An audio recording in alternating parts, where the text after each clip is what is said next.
Kamu lihat wajahnya saja sudah ketawa. Itu aset yang luar biasa.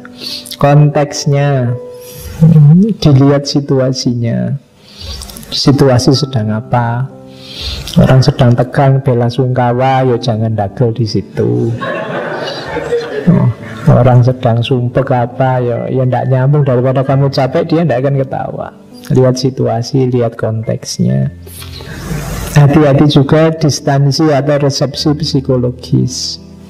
Ada orang-orang yang tidak suka ketawa, tidak suka dagel, hati-hati.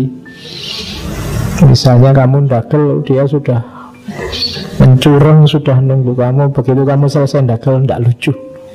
Susah sudah.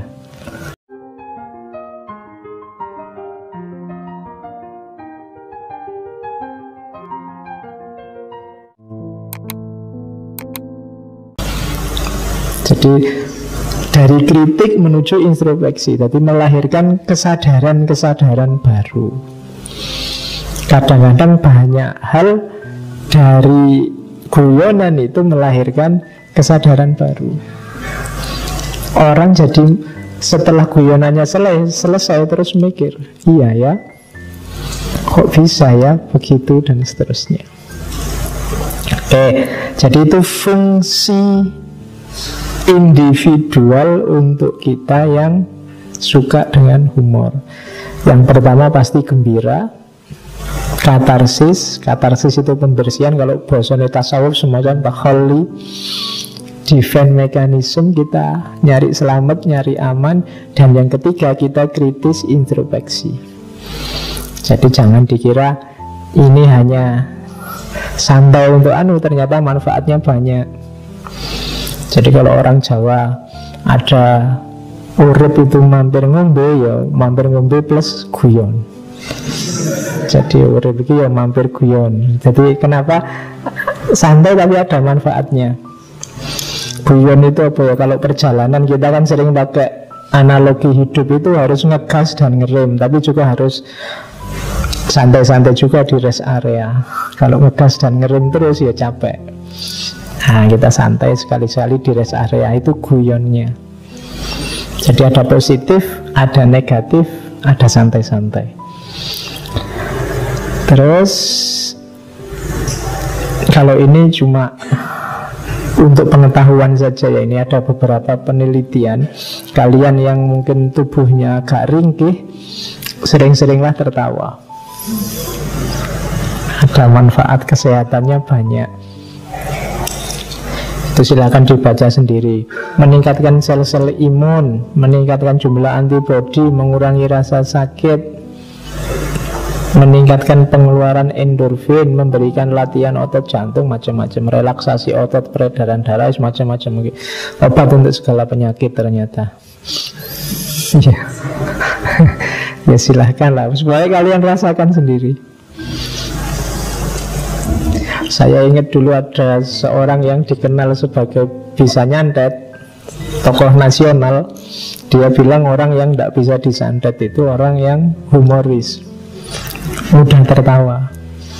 Jadi ya tidak ngerti mekanismenya seperti apa, tapi kata dia susah disantet. Orang yang ceria hidupnya, mudah tertawa. Mungkin jinnya yang mau masuk itu ikut ketawa kalau mau nyampe ke dia pas ketawa gitu kan ya.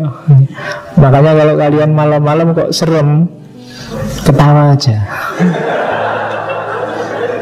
Iya. Lo kan kamu lihat hantu-hantu kuntilanak itu kan ceria semua, gembira. Mesti mereka ketawa-ketawa. Nah, kamu saingi ikut ketawa juga. Nah, ya nanti saingan siapa yang lebih kuat daya ketawanya. Jadi ternyata manfaatnya banyak. Jadi akan tertawalah sering-sering dalam hidupmu. Kayak tadi saya bilang, ayo hari ini sudah tertawa atau belum. Ya nanti di kamarmu ditulis ya. Biasanya kan sudah sholat apa belum, itu besar. Sekarang diganti sudah tertawa apa belum. Kalau sholat kan sudah otomatis kalian. Oke, jadi itu pengaruh fisiknya. Sebelum ke filosof ya, ini teori-teori dasarnya dulu. Kuncinya humor itu, kalau ini teknis ya, yang mau jadi stand up comedy, kuncinya ada di sini sebenarnya. Yang pertama jelas bahasa. Selucu apapun kamu dagel di depan orang luar Jawa dengan bahasa Jawa, ya mereka tidak ketawa. Saya lucu sekali loh Pak, bahasa Inggris tapi ya podo wae. Orang tidak akan ketawa, itu bahasa. Atau istilah-istilah khusus di depan orang yang tidak ngerti, ya jangan kaget. Misalnya kamu dagel di depan simbahmu, misalnya, simbah ini kok kepo amat sih misalnya. Ya, mbahmu ya tidak ketawa, tidak ngerti kepo panganan opo. Itu kuncinya ya, kalau kamu mau bikin humor ya lihat situasinya. Jadi nanti kamu, Pak, temen nggak ngerti filsafat, kamu pakai humor filsafat. Menurut Nietzsche misalnya, apa Nietzsche itu? Ya. Jadi yang pertama kuncinya itu bahasa. Performance juga begitu. Kan kayak tadi ada temenmu, kan ada yang mau performanya jelek, mau humor, dia ketawa sendiri dulu panjang, terus baru bikin humor. Temennya sudah hilang momennya sudah. Nah itu performance namanya. Pinter-pinter ngatur ritme kalau mau bikin orang tertawa. Jadi itu performance. Performance itu nanti ada hubungannya dengan sense of humor tadi. Performance itu ada orang yang lihat wajahnya aja orang sudah ketawa. Kan ada kayak gitu kan. Kamu lihat dagelan-dagelan itu yang menjiwai itu, dia baru keluar aja orang sudah ketawa duluan. Belum dagel itu orang sudah ketawa. Nah, kalau kamu punya teman kayak gitu, itu aset itu. Kamu lihat wajahnya saja sudah ketawa. Aset yang luar biasa. Konteksnya, dilihat situasinya. Situasi sedang apa? Orang sedang tegang, bela sungkawa, ya jangan dagel di situ. Orang sedang sumpek apa, ya tidak nyambung, daripada kamu capek, dia tidak akan ketawa. Lihat situasi, lihat konteksnya. Hati-hati juga distansi atau resepsi psikologis. Ada orang-orang yang tidak suka ketawa, tidak suka dagel, hati-hati. Misalnya kamu dagel, dia sudah mencurang, sudah nunggu kamu. Begitu kamu selesai dagel, tidak lucu, susah sudah. Atau kamu dagel lesek, dia tidak suka dagelan itu. Jadi kamu harus ngerti itu. Alah, saru misalnya, dia tidak akan ketawa.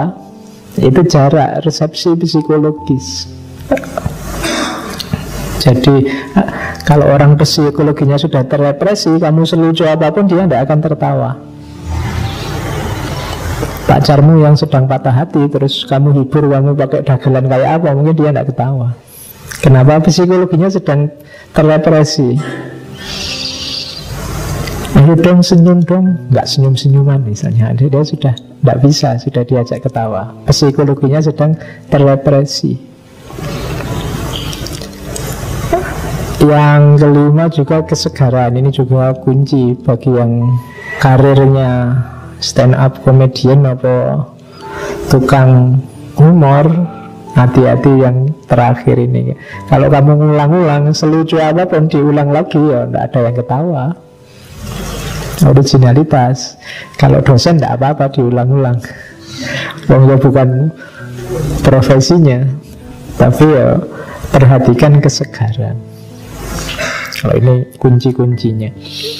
Oke, kita mulai dengan filsafatnya sekarang. Itu tadi pengantar ya, biar tahu dunia humor itu seperti itu. Nah, sekarang mulai seriusnya.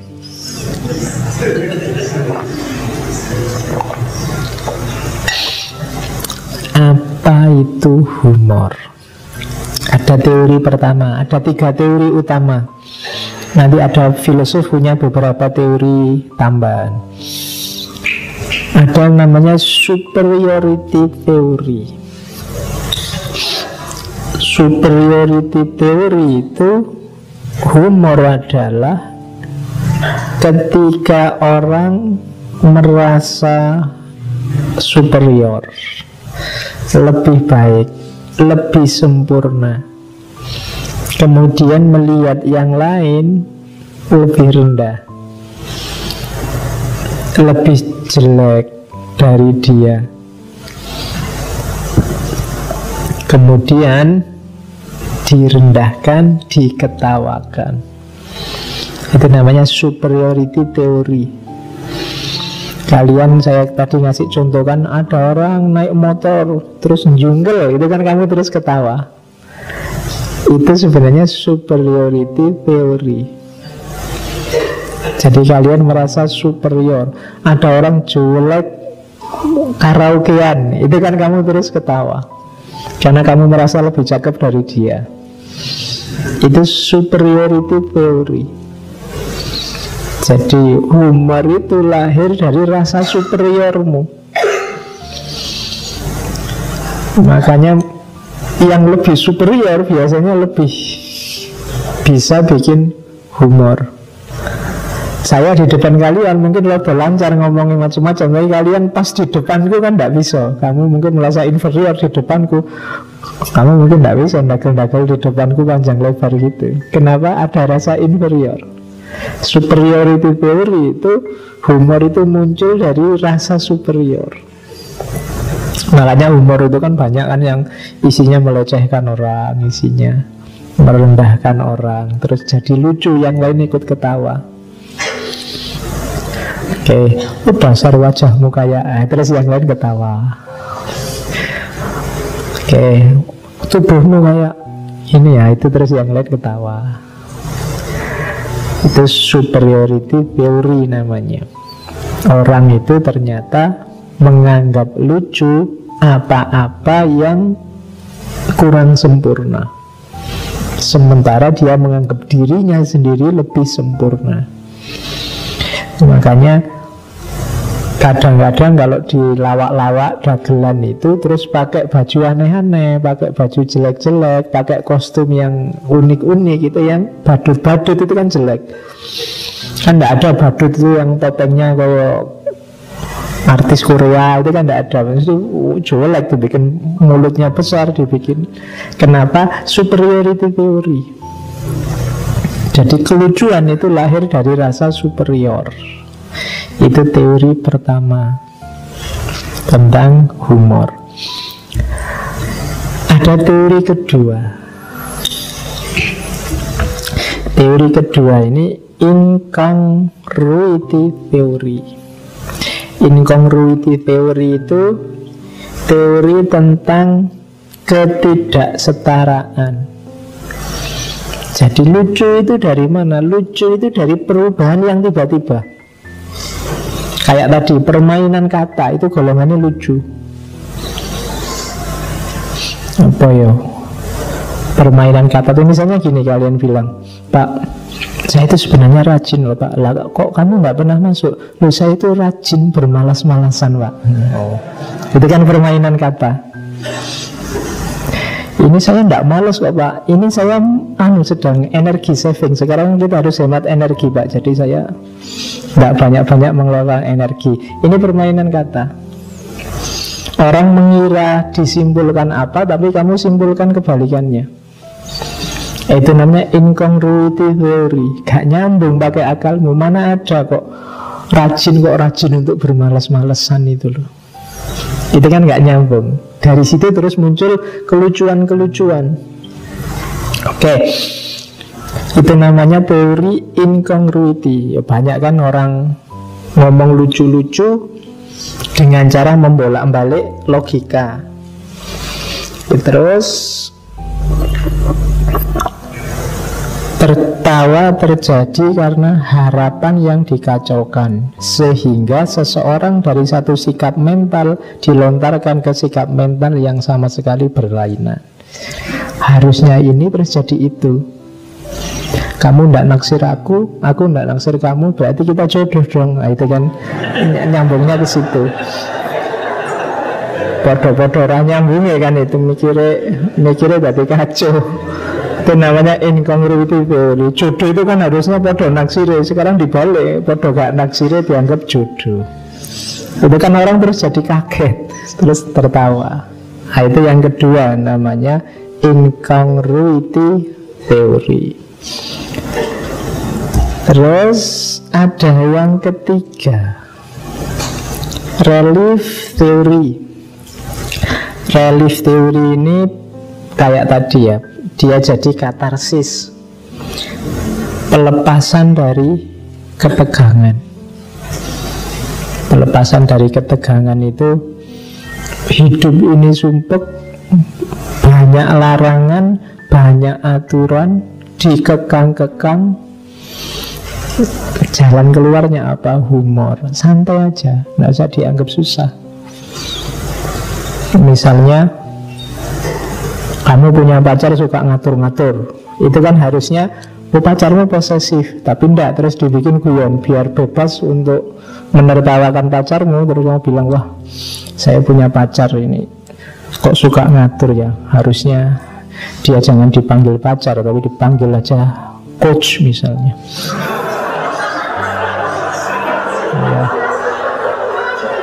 Ya, jadi kalau pacaran ngeluh bukan halo yang, halo coach gitu, nanti itu dengan ini kan kamu lega, puas, wah katanya rasa ngelawan. Sekarang diajak guyon gitu bisa, sekarang kita ngelawan.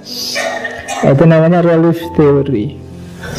Dengan humor kamu bisa, oh lega aku. Kalau marah-marah langsung tidak pakai humor mesti susah ini, mesti terus kamu lakukan relief theory. Ini 3 teori utama dalam humor. Ada relief theory, incongruity, sama superiority. Oke, kita masuk sekarang ke pikirannya para filosof. Jangan salah, para filosof Yunani awal banyak yang tidak terlalu positif memandang humor, termasuk para filosof awal, Plato dan Aristoteles. Katanya Plato, humor itu dalam kenyataannya seringkali melahirkan perilaku yang tidak rasional. Orang yang berlebihan, nah, kalau ini mungkin kita setuju ya, karena apa-apa kalau berlebihan itu jelek. Humor itu penting, tertawa itu penting, tapi kalau seharian kamu ketawa terus tidak ngapa-ngapain, ya masalah berarti. Jadi katanya Plato, orang yang berlebihan dalam humor akan kehilangan kontrol atas dirinya sendiri. Bahkan di Republik itu Plato punya kalimat, para guardian ini polisi, tentara kalau hari ini ya, harus menghindarkan diri dari humor yang berlebihan. Dia harus fond of laughter.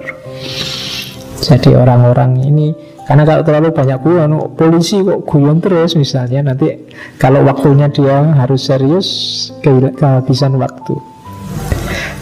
Jadi humor itu boleh, tapi jangan kebanyakan, katanya Plato, karena dia sering melahirkan tindakan, kalau itu bahasanya tindakan bodoh dan buruk, kalau dia berlebihan.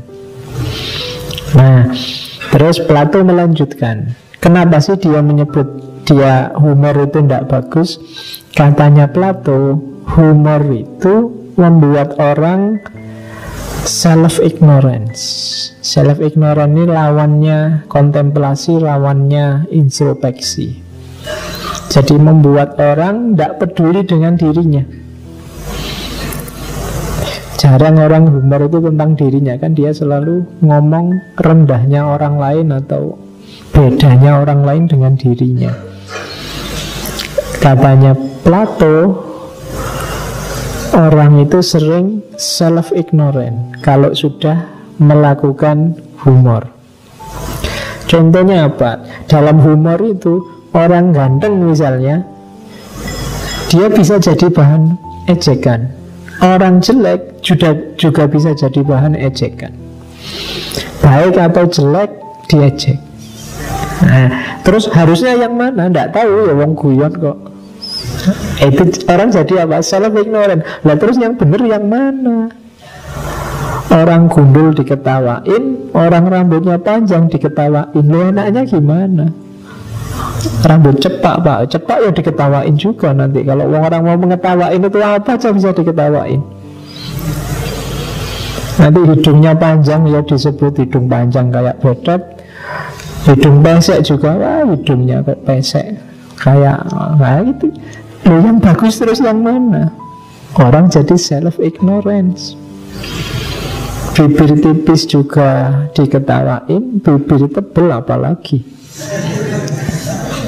Nah, itu kalau bahasanya Plato self ignorant. Apa yang tidak diketawain terusan? Kalau semuanya kita ketawakan, nah kita susah memahami diri kita sendiri nanti. Kalau apa-apa dicari sudut lucunya, kayak tadi kan, dicari sudut tidak pentingnya, dicari kejutan logikanya, nanti yang lurus-lurus jadi tidak kelihatan. Nah itu dawuhnya Plato begitu. Dia tidak terlalu positif melihat humor, tapi boleh. Yang tidak boleh memang yang terlalu berlebihan. Apa-apa itu kan kalau berlebihan memang jelek. Yang tidak boleh yang membuat munculnya self ignorance. Jadi ketidakseriusan dalam hidup. Itu yang melahirkan perilaku buruk dan bodoh katanya Plato. Oke. Yang kedua ada Thomas Hobbes. Kalau Thomas Hobbes ini nyambung dengan teorinya Leviathan. Jadi kalau di Thomas Hobbes itu kan manusia adalah pemangsa manusia yang lain. Homo homini lupus. Nah, berarti apa? Ini nyambung dengan teori superioritas tadi. Orang itu punya kecenderungan mengejek orang lain, menjatuhkan orang lain, menunjukkan cacatnya orang lain. Jadi katanya Thomas Hobbes, itu sudah karakternya manusia. Dari situlah nanti muncul rasa humor. Jadi humor itu rasa superior atas kelemahan di luar dirinya. Di manusia itu kalau dibiarin begitu saja, katanya Thomas Hobbes, kan dia akan memangsa yang lain. Jangan dikira manusia itu hakikatnya baik, kalau katanya Thomas Hobbes. Kalau tidak percaya, biarkan orang tanpa aturan, tanpa ada norma, tanpa ada adat, pasti langsung kacau dunia ini. Orang akan saling tabrak, saling serang, saling mencari keuntungan untuk dirinya sendiri. Dan orang termasuk lewat jalur humor. Dengan cara apa kalau lewat jalur humor? Dengan cara merendahkan orang lain. Jadi dengan cara menjelek-jelekan yang lain, biar yang lain terus derajatnya turun. Kalau yang lain derajatnya turun, aku yang naik. Itu teorinya Thomas Hobbes. Jadi akar dari humor adalah rasa superior atas kelemahan yang ada di luar diri kita. Oke. Terus kemudian Immanuel Kant. Kalau Immanuel Kant beda lagi. Kalau Immanuel Kant itu teori incongruity tadi. Jadi lucu itu ketika ada sesuatu yang keluar dari ekspektasi. Logika orang dikagetkan dengan logika baru yang sama-sama benar tapi inkongruen. Inkongruen itu apa ya contohnya? Perang Diponegoro itu sebenarnya terjadinya hanya 5 menit, 1825 sampai 1830 misalnya. Nah, itu kan orang padahal itu maunya kan tahun secara normal, tapi orang digeser jadi jam. Sama kayak NU itu berdirinya habis Isya 1926. Nah, itu kan jadi itu incongruity, jadi ketidaknyambungan.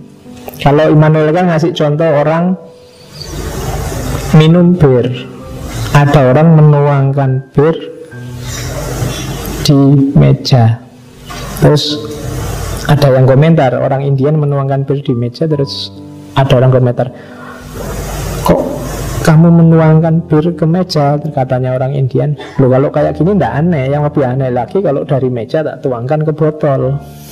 Nah, itu kan incongruity namanya, cara berpikirnya dibalik. Jadi orang maunya A, kita geser ke B, tapi sebenarnya ya ada logikanya juga, cuma logika ini tidak umum dipakai orang. Kayak 1825 sampai 1830 itu kan logika yang tidak umum. Sama kayak kalau Cak Lontong itu kan biasanya bilang, kalau kamu jelek, berani saja, tidak usah takut mencintai siapapun yang ingin kamu cintai, karena yang takut itu orang yang kamu cintai. Jadi ini kan orang maunya mikir kemana, dia beloknya ke situ. Justru yang mencintaimu yang harusnya takut kan. Jadi kalau kamu tidak usah takut, cintai saja siapapun. Nah, itu namanya incongruity. Sama kayak Nabi tadi kan, nenek-nenek tadi merasa tidak bisa masuk surga, tapi Nabi kan menggeser logikanya, oh enggak, karena di surga tidak ada orang tua. Kalau nenek masuk surga ya nanti jadi muda lagi. Itu incongruity, teori dari Immanuel Kant. Kalau yang Thomas Hobbes tadi, teori superiority.